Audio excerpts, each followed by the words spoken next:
here flower. Beautiful flower created by God for us to enjoy. And also, this is the bird park. There's a lot of bird here.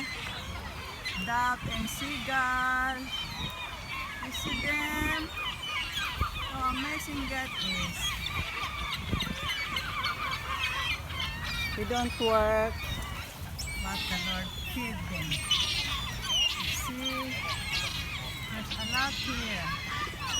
A lot of people feed them. Oh, amazing. Amazing seagull.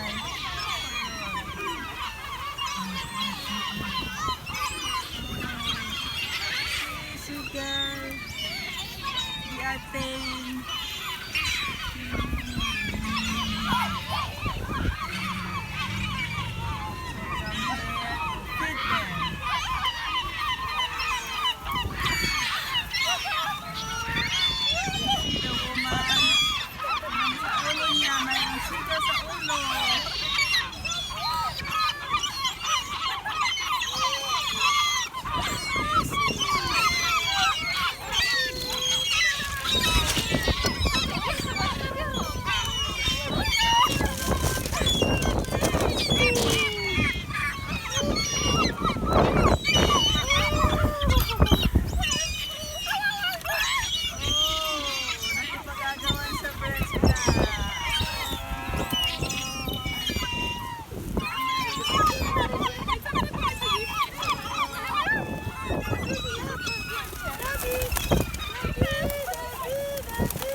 Amazing!